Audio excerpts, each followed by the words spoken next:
There is a language that exists before words. It's a language of color, of shape, of raw, unfiltered emotion drawn onto a blank page. It's the language of children. My daughter, Lily, was a master of this language. At 6 years old, her world was a vibrant explosion of crayon and paper. Our refrigerator wasn't a kitchen appliance. It was a gallery, a testament to her boundless imagination, covered in smiling suns, lopsided houses with smoke curling from the chimney in perfect loops, and stick-figure families holding hands under her rainbow. Her drawings were the purest expression of joy I had ever known, a daily reminder of the beautiful, uncomplicated world she lived in. I miss that world. I would give anything to go back to it. It all started on a Tuesday, a day as ordinary as any other.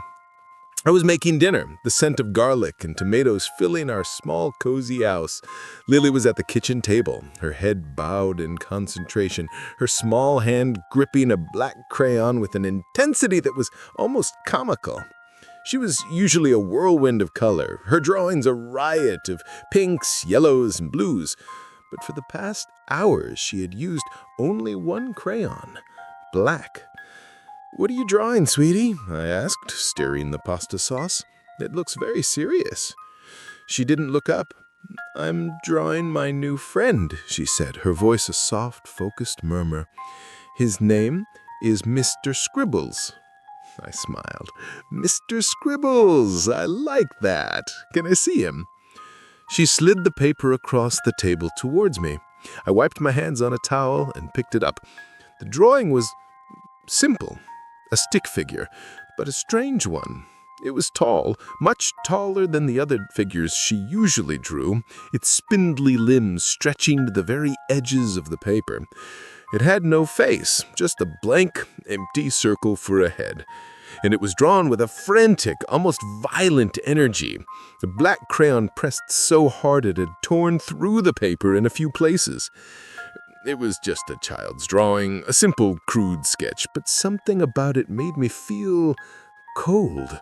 A sudden, inexplicable chill that had nothing to do with the autumn air outside. "It's very tall," I said, trying to keep my voice light. "Where did you meet Mr. Scribbles?" "He comes in my dreams," she said, still not looking at me, already starting a new drawing, her black crayon moving across the fresh page with that same frantic energy. "He's my friend. He tells me stories." I pinned the drawing to the refrigerator, next to a picture of a smiling, multicolored cat. The tall, black figure looked jarringly out of place, a slash of darkness in a sea of color, a discordant note in a happy song. I told myself it was nothing. Kids have imaginary friends. They go through phases. A black crayon phase was probably as normal as a dinosaur phase or a princess phase. I was being silly. I was being a paranoid parent. But the drawings continued, and they started to change. Mr. Scribbles, or as I had started to call him in my head, the Scribble Man, began to evolve. His limbs grew longer, thinner, more insect-like. His blank, circular head remained, but sometimes Lily would draw faint, gray smudges inside it, as if she were trying to suggest features but couldn't quite bring herself to draw them. He was always drawn in black, a stark, absolute black that seemed to absorb the light around it. And then he started appearing in familiar places. A week after his first appearance, Lily showed me a new drawing. It was our house, the same lopsided two-story house she always drew. But there, in the window of her bedroom, was the Scribble Man, a tall, dark figure peering out. The next day, another drawing, our living room, with me on the couch reading a book, and the Scribble Man standing behind me, his long, thin arms stretching over my shoulder, his hand hovering just above my head. "He likes our house," Lily explained, her voice flat, devoid of the usual childish excitement. I felt that cold chill again, stronger this time. I started to feel a creeping sense of unease, a feeling of being watched, a paranoia that I couldn't shake. I would find myself glancing over my shoulder in the living room, my eyes darting to the shadows in the corners. I started locking the doors earlier in the evening, checking the windows before I went to bed. I was being irrational, I knew it, but the drawings were getting under my skin. They were turning my home, my sanctuary, into a place of fear. Lily's behavior began to change too. My bright, bubbly, talkative daughter became quiet, withdrawn, lost in her own world, a world that seemed to be increasingly dominated by the Scribble Man. She would find me in her room, whispering to her drawings, her small voice a low conspiratory murmur. She stopped playing with her other toys, her dolls set untouched on their shelves, her building blocks gathered dust in their box. Her only companion was her black crayon and the endless stack of paper I provided, a stack that seemed to be shrinking at an alarming rate. She was always tired. Dark circles began to appear under her eyes, her skin grew pale, her movements listless. She would fall asleep at the dinner table, her head slumping forward, her fork clattering to the floor. When I asked her if she was sleeping well, she would just shake her head. "Mr. Scribbles likes to talk at night," she would say, her voice a weary whisper. "He has so many stories." I started to dread seeing her drawings. Each new one was a fresh wave of anxiety, a new violation of our safe, happy world. The Scribble Man was no longer just a passive observer. He was an active participant. There was a drawing of him sitting in my chair at the kitchen table, a drawing of him lying in my bed, a drawing of him standing in the shower, a dark figure behind the translucent curtain. And then came the first manifestation. I was walking down the hallway to Lily's room one night to check on her. The hallway was dark, lit only by the faint glow of the nightlight in her room. As I passed the linen closet, I saw it. A shadow. A long, thin, impossibly tall shadow cast on the wall. A shadow that didn't belong to anything. A shadow that was darker than the surrounding darkness. It was the shape of the Scribble Man. I froze, my heart leaping into my throat, my breath catching in my chest. I fumbled for the light switch, my fingers clumsy and shaking. I flicked it on, flooding the hallway with light. The shadow was gone. Of course it was gone. It was just a trick of the light, a product of my overactive imagination, my sleep-deprived, paranoid mind. I told myself that over and over, a desperate litany against the encroaching fear. But I didn't believe it. Not really. A few days later, I was cleaning the bathroom when I saw a smudge on the wall above the sink. A long, thin black smudge, like a fingerprint, but longer, thinner, more like a smear left by a single, impossibly long finger. I tried to wipe it away, but it wouldn't budge. It was as if it were part of the wall itself, a dark stain that had seeped into the very plaster. I was losing my mind. That was the only logical explanation.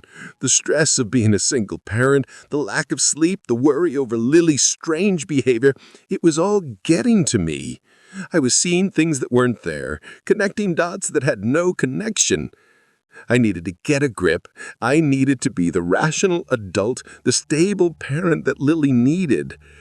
And then came the drawing of Patches. Patches was our cat, a fat, lazy ginger tabby that Lily adored. He was her constant companion, her furry, purring shadow. That evening, Lily drew a picture of Patches sleeping in his bed by the fireplace, and standing over him, its long, thin body bent in a grotesque parody of affection, was the Scribble Man. One of its long, spindly hands was resting on Patch's head, the fingers like black needles against his orange fur. I felt a surge of cold, primal fear, a terror so intense it made me feel sick. "Lily," I said, my voice sharp, my hands trembling as I held the drawing, Why did you draw this?" She looked at me, her eyes wide and empty, her expression unreadable. "Mr. Scribbles likes Patches," she said, her voice a monotone. "He says he wants to play with him. He says he wants to see what's inside." I snatched the drawing from her, my heart pounding, a cold sweat breaking out on my forehead. I crumpled it into a ball and threw it in the trash. "That's not a nice thing to say, Lily," I said, my voice shaking. "You know that's not nice." She just stared at me, her expression unchanging, her eyes like two dark, empty windows. "He's hungry. He's always hungry." I didn't sleep that night. I sat on the couch in the living room, a baseball bat in my lap, my eyes fixed on the fireplace where Patches was sleeping, his small body rising and falling with each soft breath. I watched him all night. My fear was a physical presence in the room, a cold, heavy weight that pressed down on me. Nothing happened. The sun came up, the birds started to sing, and Patches was still there, safe and sound, purring in his sleep. I felt a wave of relief so intense it almost made me cry. I was a fool, a paranoid, hysterical fool. It was just a drawing, just a child's strange, morbid fantasy. I had let it get to me. I had let it control me. I went to the kitchen to make coffee, my body aching with exhaustion, my mind numb with relief. And then I heard it, a soft, wet, tearing sound coming from the living room. I ran back, my heart pounding, the baseball bat clutched in my hand. Patches was no longer in his bed. He was on the floor, a few feet away, his body twisted at an unnatural angle, his fur matted with something dark and wet, and he was open. His small body had been torn open as if by a giant sharp claw, his insides exposed to the morning light. I screamed, a long, raw, guttural scream of horror and grief and terror. I stumbled back, my eyes fixed on the gruesome scene, my mind refusing to process what I was seeing. And then I saw it. On the wall above the fireplace, a long, thin black smudge, like a fingerprint, but longer, thinner. A smear left by a single, impossibly long finger, a mark of possession, a signature of the artist. That was the moment my denial shattered. That was the moment I knew, with a certainty that was as absolute as it was terrifying, that this was real. The Scribble Man was real, and he was in my house. I ran to Lily's room. She was sitting at her small table, drawing, her black crayon moving across the page with that same frantic energy. I grabbed her by the shoulders, my hands shaking. "Lily, you have to tell me," I said, my voice a desperate, pleading whisper. "Who is he? What does he want?" She looked up at me, her eyes wide and empty, her expression unreadable. "He wants to be real. He's tired of being on the paper. He wants to come out. He wants to play." "How?" I asked, my voice cracking. "How does he come out?" She pointed to the drawing in front of her. It was a picture of her lying in her bed, asleep, and standing next to her, its long, thin hand reaching for her, was the Scribble Man. "He comes out when I draw him. He comes out of the paper. He's made of the lines. He's made of the dark." I understood then. It was her. It was her drawings, her imagination, her creative energy, her focus. It was giving him form. It was pulling him from whatever dark, empty place he came from and bringing him into our world. He was a parasite, and she was his host. In a fit of pure, unadulterated panic, I did the only thing I could think of. I grabbed all of her drawings, every single one, from the refrigerator, from her walls, from the stacks of paper in her room. I gathered them all in my arms, a chaotic jumble of color and darkness, of happy suns and terrifying stick figures. I ran to the fireplace, my heart pounding, my breath coming in ragged gasps. I threw them into the empty hearth and lit a match. The flames roared to life, consuming the paper, turning the images to ash, the smiling suns and the lopsided houses and the stick figure families and the Scribble Man. All of it gone, reduced to nothing but smoke and memory.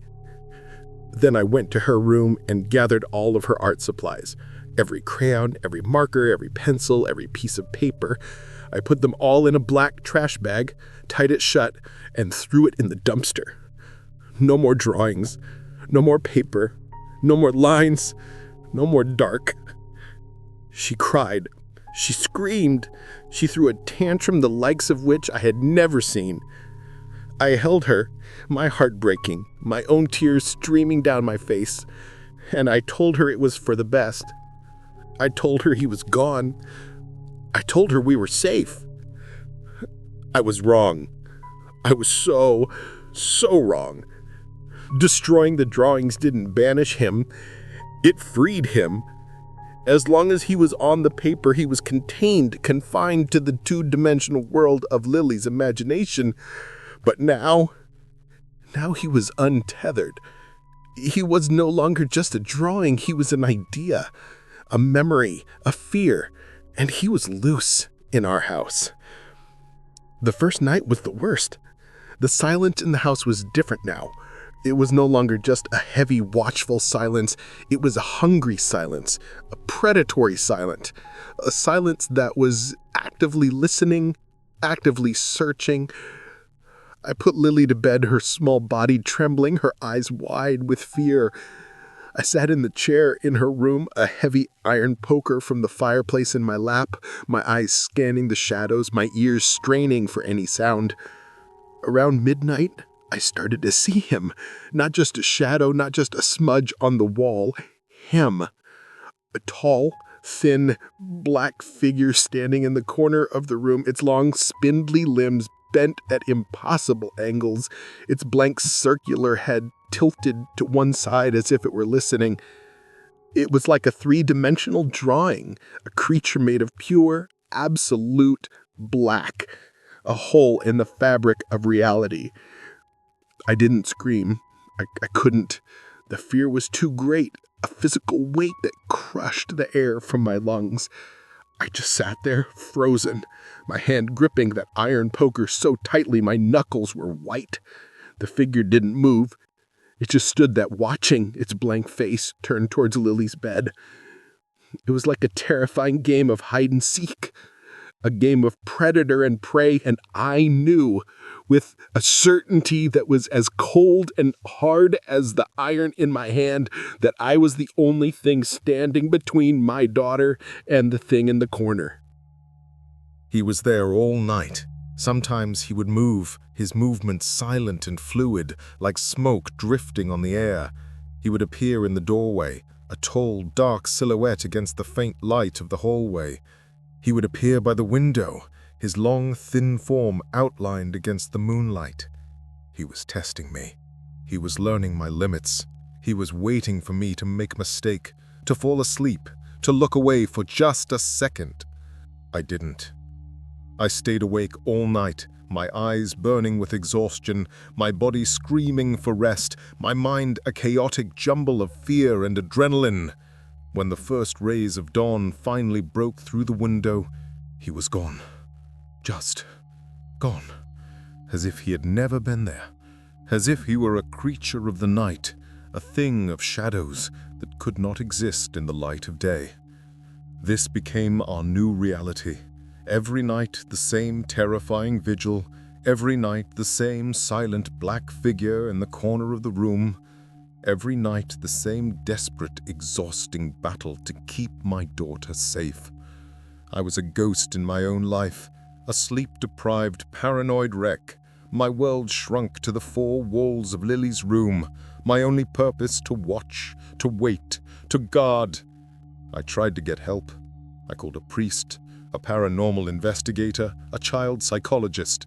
They all listened patiently, their faces a mixture of pity and concern, and they all offered the same useless advice. It was stress. It was grief. It was a shared delusion. I needed therapy. I needed medication. I needed to get some sleep. They didn't believe me. How could they? It was a story that was too insane, too impossible, too much like a child's nightmare. But it was real. It was my life.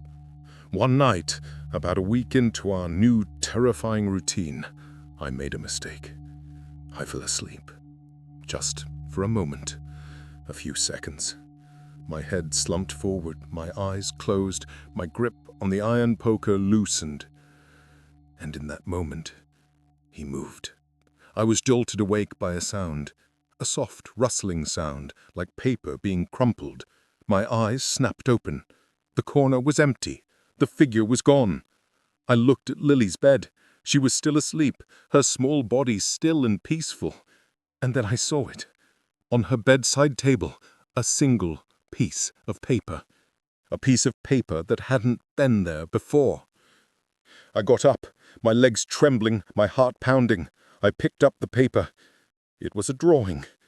Drawn in a thick, black, waxy substance that looked like burnt crayon.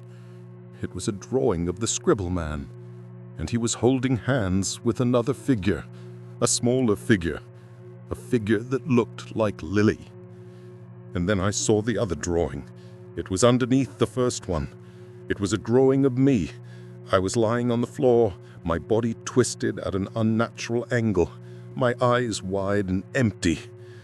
And standing over me, its long, thin hand reaching for me, was the Scribble Man. I ran to Lily's bed. I shook her awake. "Lily," I whispered, my voice a frantic, desperate plea. "What is this? What does this mean?" She looked at the drawings, her eyes wide and full of a terrible adult sadness. She pointed to the first drawing, the one of her and the Scribble Man holding hands. "He was my friend," she said, her voice a soft, trembling whisper. "He was lonely. He wanted to play." Then she pointed to the second drawing, the one of me on the floor. "But he's not lonely anymore," she said, her voice barely audible. "He found a new friend, a better friend, a friend who can draw better than me, a friend who can make him more real." I didn't understand. "What are you talking about, sweetie?" I asked, my voice breaking. Who is his new friend?" She looked at me, her eyes full of a pity and a sorrow that no 6-year-old should ever have to feel. She reached out and touched my hand, her small fingers cold against my skin. "You, Daddy," she whispered. "It's you." And then I understood. It wasn't just her creative energy he was feeding on. It was anyone's. He didn't just want to be real. He wanted to replace someone. He wanted a life, a body, a voice. He had been using Lily as a conduit, a bridge, a way to get a foothold in our world. But she was just a child. Her imagination was powerful, but it was also limited. He needed more. He needed an adult. He needed someone with a more complex mind, a more developed imagination, a more powerful fear. He needed me. He needed me. I looked down at my hands, my long, thin fingers, my pale skin, the way the shadows seemed to cling to me, to stretch and distort in the dim light. I thought about the drawings I had made as a child, the elaborate, detailed fantasy worlds I had created. I thought about the stories I had written, the nightmares I had imagined. I had always had a powerful imagination, a powerful fear. I was the perfect host, the perfect replacement. I am writing this now, not with a pen, but with a long, thin black finger on the back of a drawing Villy made a long time ago, a drawing of a smiling sun. I am locked in the basement. I can hear Lily upstairs crying, calling for me, but I can't go to her. I can't let her see what I am becoming. The transformation is almost complete. My skin is tight and pale, my limbs long and thin, my face is becoming a blank, empty canvas. He is with me now. not in the corner of the room, but inside me. I can feel him, a cold, dark presence in the back of my mind, a hungry silence that is slowly consuming my thoughts, my memories, my very self. He is the Scribble Man, and soon I will be too. The last drawing Lily made, the one I found on her bedside table, the one of me on the floor. It wasn't a prediction. It was a portrait, a self-portrait, a portrait of the artist as a young monster. I can hear him scratching at the door now, a soft, rhythmic tapping sound. He wants to come out. He wants to play. He wants to find a new friend, a new host, a new canvas. And I am so very hungry.